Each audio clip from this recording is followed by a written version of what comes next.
20th October 2025 మనందరికీ ఆ రోజు దీపావళి. కానీ ప్రపంచంలో చాలామందికి అదొక నైట్ మేర్. ఇంటర్నెట్ డౌన్ అయింది. అదేదో హ్యాకింగ్ వలనో లేకపోతే సైబర్ అటాక్ వలనో కాదు.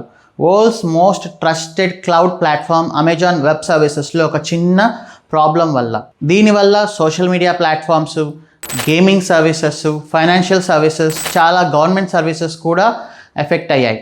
Almost 5 to 6 hours applications down అయ్యాయి. Billions of dollars revenue loss అనేది జరిగింది. ఈ వీడియోలో మనం ఈ AWS అవుటేజ్ గురించి కొంచెం డీటెయిల్గా డిస్కస్ చేద్దాం. వరల్డ్లో 1 million+ companies Amazon web services పైన రన్ అవుతున్నాయి. అవి స్టార్టప్స్ కానీ, గవర్నమెంట్ సర్వీసెస్ కానీ, ఇలా చాలా చాలా కంపెనీస్, కొన్ని గవర్నమెంట్స్ కూడా అమెజాన్ వెబ్ సర్వీసెస్ పైన డిపెండ్ అయ్యింది. అమెజాన్ వెబ్ సర్వీస్లో ఒక చిన్న ప్రాబ్లం వస్తే ఇంటర్నెట్ డౌన్ అయినట్లే.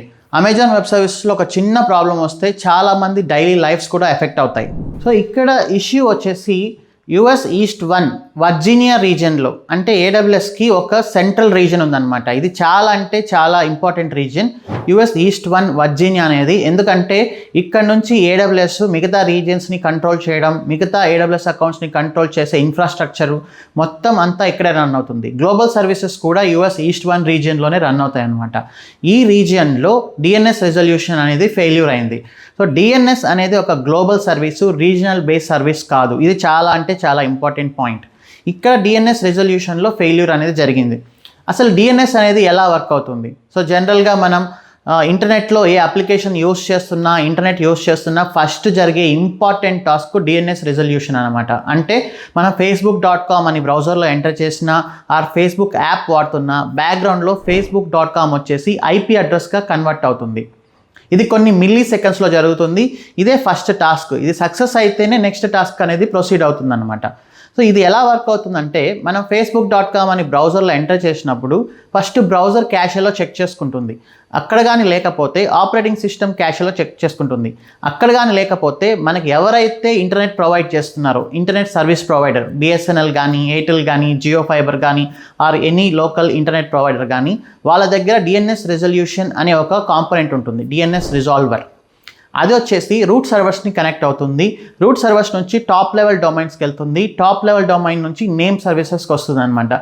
ఈ ప్రాసెస్ అంతా మనకు కొన్ని మిల్లీ సెకండ్స్లో కంప్లీట్ అవుతుంది. మన స్టూడెంట్స్కి దీనిపైన ఫుల్ క్లారిటీ ఉంది. ఎందుకంటే నేను మన కోర్స్ బిగినింగ్లోనే DNS పైన ఆల్మోస్ట్ 1 hour సెషన్ తీసుకుంటాను.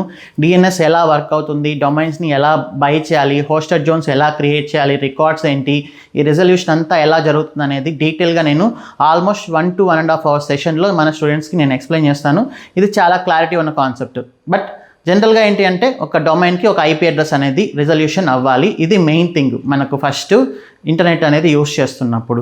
ఇక్కడ ఫెయిల్యూర్ అనేది జరిగింది కాబట్టి అసలు ఇంటర్నెట్ అనేది వర్కౌట్ అవ్వలేదన్నమాట. అంటే AWS పైన డిపెండ్ అయిన ఏ అప్లికేషన్ కూడా ఇక వర్క్ అవ్వడం అనేది ఆగిపోయింది. సరే, ఇక్కడ మీకు ఒక డౌట్ రావచ్చు. అదేంటి అంటే, సో మా ఇన్ఫ్రాస్ట్రక్చర్ ముంబైలో ఉంది, ఆర్ సింగపూర్లో ఉంది, ఆర్ యూరోప్లో ఉంది, అయినా కూడా మా అప్లికేషన్స్ ఎందుకు ఎఫెక్ట్ అయ్యాయి? సో మేము హై అవైలబిలిటీ యూస్ చేస్తున్నాము, మల్టిపుల్ ఏజెంట్ అవైలబిలిటీ జోన్స్లో మా ఇన్ఫ్రా ఉంది, ఆర్ డిజాస్టర్ రికవరీ యూస్ చేస్తున్నాము, మల్టీ రీజియన్లో మా ఇన్ఫ్రా ఉంది, సో మాకేం ప్రాబ్లం లేదు అని అనుకోవచ్చు చాలామంది. బట్ స్టిల్ ఇక్కడ ప్రాబ్లం అయింది. ఎందుకంటే AWS సర్వీసెస్ కానీ, AWS అకౌంట్స్ కానీ వేరే రీజియన్లో ఉన్నా కూడా గ్లోబల్ సర్వీసెస్ మాత్రం US ఈస్ట్ 1 రీజియన్లో రన్ అవుతుంది. అది IAM టోకన్స్ కానీ, అథెంటికేషన్స్ కానీ, DNS కానీ, క్లౌడ్ ఫ్రంట్ కానీ, ఇవన్నీ మనకు US ఈస్ట్ 1 రీజియన్లోనే రన్ అవుతాయి. సో మీ ఇన్ఫ్రా అనేది ముంబైలో ఉన్న, సింగపూర్లో ఉన్న, ఆ ఇన్ఫ్రా ఇంటర్నల్గా US ఈస్ట్ 1 రీజియన్లో ఉండే DNSకి కనెక్ట్ అవుతుందన్నమాట. ఈ సర్వీసెస్ కూడా ఇంటర్నల్గా US ఈస్ట్ 1 రీజియన్లో ఉండే DNSతో కనెక్ట్ అవుతాయి. సో అక్కడ ఫెయిల్యూర్ అయిందంటే చైన్ రియాక్షన్లో లాగా మొత్తం అంతా ఫెయిల్ అయిపోతుంది. సో దానివల్ల ఇది జరిగింది. హై అవైలబిలిటీ ఇంప్లిమెంట్ చేస్తున్నా, డిజాస్టర్ రికవరీ ఇంప్లిమెంట్ చేస్తున్నా, స్టిల్ అప్లికేషన్స్ ఎఫెక్ట్ అయ్యాయి because of a small issue in US east 1 region, DNS resolution failure. So దీని గురించి AWS అంత డీటెయిల్గా ఏమి ఎక్స్ప్లెయిన్ చేయలేదు, స్పెసిఫిక్గా ఎక్కడ అయింది అనేది. సో అండ్ ఒక 5 to 7 బిజినెస్ డేస్ పడుతుంది. జనరల్గా ఒక ఇష్యూ వచ్చినప్పుడు, ఒక SLA అనుకోండి, ఆ టైం లోపల వాళ్ళు పబ్లిక్కి అనౌన్స్ చేయాలి ఎక్కడ ఇష్యూ వచ్చింది, లేకపోతే వాళ్ళపైన ట్రస్ట్ అనేది పోతుంది. సో AWS ఇంకొన్ని రోజుల్లో మనకు డీటెయిల్ అనాలిసిస్ ఇస్తుంది. బట్ కొన్ని రూమర్స్ అయితే ఉన్నాయి. ఆ రూమర్స్ ఏంటి అంటే AWS ఎవరికి అనౌన్స్ చేయకుండా, పబ్లిక్ అనౌన్స్ చేయకుండా ఇంటర్నల్గా AWS డెవాప్స్ని ఆ డెవాప్స్ ప్రాసెస్ని AI యూస్ చేసి ఆటోమేట్ చేస్తుంది అని కొన్ని రూమర్స్ ఉన్నాయి. దానివల్ల ఈ ఇష్యూ వచ్చింది, దానివల్ల హ్యూమన్ ఇంటర్వెన్షన్ లేకపోవడం వల్ల, AI చేసిన మిస్టేక్ వల్ల ఈ ఇష్యూ వచ్చిందని ఒక రూమర్ ఉంది. బట్ అది డీటెయిల్గా అయితే తెలియదు. మేబీ కొన్ని రోజులు వెయిట్ చేద్దాం. అండ్ ఇంకొక సర్ప్రైజింగ్ థింగ్ ఏంటి అంటే నెట్ఫ్లిక్స్ 100% ఇన్ఫ్రాస్ట్రక్చర్ని AWS పైన రన్ చేస్తుంది. నెట్ఫ్లిక్స్ 100% ఇన్ఫ్రాని AWS పైన రన్ చేస్తున్నా కూడా నెట్ఫ్లిక్స్ అనేది డౌన్ అవ్వలేదు. ఎందుకంటే నెట్ఫ్లిక్స్ తన ఆర్కిటెక్చర్ని ఎలా డిజైన్ చేస్తుందంటే జీరో ట్రస్ట్ పాలసీ పైన. అంటే AWSలో గ్రాంటెడ్గా తీసుకోదు నెట్ఫ్లిక్స్. AWSలో ఏదైనా ఎనీ టైం డౌన్ అవుతుంది అని ముందుగానే ఊహించుకొని దానికి తగినట్లు వాళ్ళ ఆర్కిటెక్చర్ని డిఫైన్ చేశారు. లైక్ DNS, AWS DNS పైన అస్సలు డిపెండ్ అవ్వకుండా నెట్ఫ్లిక్స్ తన ఓన్ DNS మెకానిజంని ఇంప్లిమెంట్ చేసింది. సో నెట్ఫ్లిక్స్ ఈ ఇష్యూ నుంచి ఎలా సర్వైవ్ అయింది అంటే నెట్ఫ్లిక్స్కి 0.0001% కూడా ఎఫెక్ట్ అనేది పడలేదు.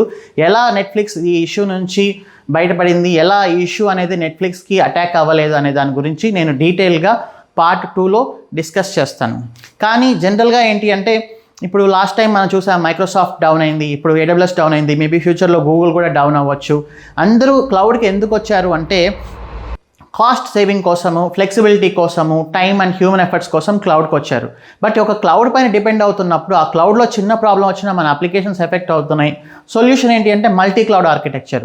అంటే AWS, Azure రెండూ పెట్టుకోండి అంటున్నారు. మనం వచ్చిందే కాస్ట్ ఆప్టిమైజేషన్ కోసం. బట్ ఇక్కడ ప్రాబ్లం అయితే మళ్ళీ ఇంకొక బ్యాకప్ ఉండాలి కాబట్టి AWS, Azure కానీ, AWS GCP కానీ ఇలా ఈ 3 మేజర్ క్లౌడ్ ప్లాట్ఫామ్స్ పైన అప్లికేషన్స్ రన్ అవుతున్నప్పుడు కాస్ట్ అనేది ఇంకా పెరుగుతుందన్నమాట. సో ఒక ప్రాబ్లమ్ సాల్వ్ చేసేటప్పుడు కొత్త ప్రాబ్లమ్స్ అనేది వస్తున్నాయి. సో కొంతమంది ఇప్పుడు కన్సిడర్ చేస్తున్నారు బ్యాక్ టు ఆన్ ప్రెమైస్ వెళ్దామా అనేది కూడా కొంతమంది కన్సిడర్ చేస్తున్నారు. బట్ అది చూడాలి. బట్ ఏదైనా కూడా మోనోపోలీ అనేది అస్సలు కరెక్ట్ కాదు. నేను చాలాసార్లు చెప్పాను నా లింక్డ్ఇన్ పోస్టులలో కూడా. గూగుల్ కానీ, మైక్రోసాఫ్ట్ కానీ, AWS కానీ ఒక స్టార్టప్స్గా స్టార్ట్ అయ్యి టెక్నాలజీలో ఉన్న ప్రాబ్లమ్స్ని అడ్రస్ చేస్తే ఈ ప్రాసెస్లో వాళ్ళే ఒక పెద్ద ప్రాబ్లమ్స్ని క్రియేట్ చేస్తున్నారు ఒక మోనోపోలీ అనేది క్రియేట్ చేయడం వల్ల. ఇది ఎప్పటికీ మంచిది కాదు. ఈ మోనోపోలీ అనేది ఉండకూడదు. కొంచెం డెమోక్రసీ అనేది టెక్నాలజీలో రావాలి అనేది నా ఒపీనియన్ కూడా ఎప్పుడైనా కూడా. So let us see. So next part 2 కోసం నేను చేస్తాను వీడియో, నెట్ఫ్లిక్స్ ఎలా సర్వైవ్ అయింది ఈ ఇష్యూ నుంచి అనేది. Thanks for watching. See you in next video.